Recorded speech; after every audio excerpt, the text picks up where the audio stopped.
Ahoy! You know what time it is. It is time for data miners. Today we're going to talk about Gilgamesh and the next god or goddess after that, which from what we can tell so far will likely be Morgan Le Fay. There's a surprising amount of information for both already, especially considering that Tiamat is not even released yet. Keep in mind that everything in this video is data mine information, so it is subject to change and may not make its way into the game the way that we see it here. Also, in addition to the two new gods, there is something else that was found this patch that's worth mentioning, which is a new event coming in patch 8.3 that will apparently bring a tier 5 shark skin with it. This was found out by Daredust, who did his own data mining. Along with that, there are also 3 gods that will get new skins that are essentially new models, which is similar to the Sobek skin that we already have where he stands more upright. These will be for Artemis, Thanatos and Zhong Kui, though we don't know when these will be released. And now let's begin with Gilgamesh. Gilgamesh is the next god they will see after Tiamat. He was already announced at this point, and he's also of the Babylonian pantheon. There are 2 things in his kit that are not linked to any abilities yet. One of them is a ward chest. It's not clear if this refers to in-game wards, which would be very interesting, because there are very few abilities in SMITE that connect with wards in some way, and so far there isn't any god that has a consumable that would be a ward either. Maybe that will change with this release, but I could also imagine that this ward chest has something to do with warding things off rather than the ward as an item. In addition to that, he has an animal, which is directly copied from Sun Wukong's ox form, so this should be an animal similar to it overall. Ferrero speculates that this might be the Bull of Heaven, who is part of Gilgamesh's lore. Now, the question in that context would be what exactly the bull will do, because in the lore, Gilgamesh fights the bull and doesn't fight with the bull. However, this could be something as simple as allowing him to send a bull forward that charges at a target. Gilgamesh's passive is very unique. It has some quests as part of the passive. These quests are referenced as deployable. To spawn a quest, you need to meet some requirements, and they work in connection with the distance from the fountain, Gilgamesh, and the enemy fountain. There's also a restriction on how often you can do that, because there's only 30 attempts maximum to place the deployable. There's a 500 gold reward when completed. I'm under the impression that this has something to do with the artifacts that you can gather, which Hyris mentioned when they talked about Gilgamesh earlier, which essentially means you'll have to fulfill specific criteria in order to get certain rewards. I don't know what's up with the 500 gold reward. I thought actually you would be able to earn unique items or something like that. Maybe that's no longer the case, or maybe the 500 gold is a placeholder, or maybe it's both. The fact that you need to spawn these quests somehow makes it sound like you would have to choose a quest and then place it somewhere and then achieve that in a specific area. Say, for example, you have to kill so and so many minions, but you can't do that anywhere on the map, but in a lockdown area which you decide beforehand. But the question with that is how exactly that would work, since the passive doesn't actually have an ability button. So you don't really have an option to place down a deployable that's tied to the passive alone, which would mean that it would have to be tied to another ability as well, or a consumable. What could be possible is that you can pick up quests from the shop, and you can choose your quest depending on what you think you can achieve the easiest, and then place them down through the consumables menu somewhere, and then collect the reward eventually. However, if that's how it's handled, the major downside of that would be that you can't get 2 other consumables at the same time, which especially for solo laners might be a problem, so we'll see if that is actually the solution. We have no further information about his basic attack just yet.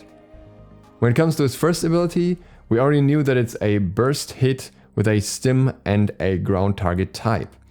Now, in addition to that, we also know that it has an area of damage explosion and some form of bonus.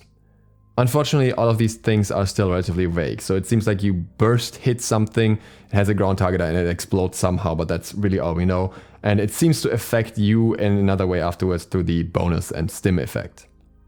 The second ability had the information that it has a hit FX and a ground targeter type beforehand. Now it also has a targeter warm-up and a trigger. This ability works with the passive, giving Gilgamesh reduction % per hit up to 0.5. There is a gravity modifier of 2.5. It's not clear how that works. So the assumption that Ferreo has is that this possibly attracts people. This ability seems to have a lot of different components. What's not quite clear is if you place something down or it's something that comes from you yourself with the targeter warm-up. But you seem to be able to activate it somehow, and I'm not quite sure what kind of reduction % per hit it gives you. Typically the two things that you would see in terms of reduction are protection reduction or damage reduction. However, assuming that the 0.5 stands for 50%, either of those would be very high, whereas 0.5% would be very low. I'm also not entirely sure if the gravity modifier really refers to attracting people, since that seems like it would be something that's covered under the vortex mechanic already that, for example, Poseidon Whirlpool or Hades Ultimate have, or Susanoo's Ultimate. It would be fascinating if this was in fact tied to gravity and would mean that you get pulled down quicker from leaps when you're jumping, effectively shortening leaps, kind of similar to a Willish if you cut short someone's leap with your ultimate. But at the same time, it would be an oddly unique mechanic that I don't quite see fitting with Gilgamesh. But then again, who knows, maybe they have some very interesting interpretation for that. What we knew about the third ability before is that it had a hit FX, buff, and a ground target type. Now we also have a landing FX, which probably means that it's some form of leap. There's also an area FX, so it probably has an area of effect. There's another note that specifically just says landing, and one about a deployable mesh. The deployable mesh has a unit of 180 degrees, and the inner circle radius for whatever it does is 150 units. I tried to figure out if there was anything in his lore or the weapons that he used that would make any sense for a really long-range attack of some form, but I couldn't really find anything, and I would be surprised if it was a damaging ability with a 150 unit radius, since that would be a lot by Smite standards. So I feel like this might be some other effect, maybe some slight debuff in that area. My best bet here would be him crashing down and then fracturing the ground in front of him. And maybe as a result of that, enemies that walk on that area are slightly slowed or something. When it comes to his ultimate, the information that we have are that it has a hit tick FX, knockback, root, slow, warm-up FX, wind wall FX, and ground target type. No new information was added here since last time. I'm still assuming that this will be the kick that was mentioned by Hyros already. But again, there are also other components to this, like the wind wall, that aren't really explained by that part, so we'll have to wait and see if we get more information about it.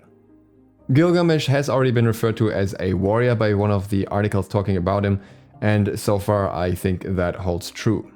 It would make sense in context of the order of releases, especially since we are now getting a mage. We would be well overdue for a warrior at this point. And that brings us to guard number 115.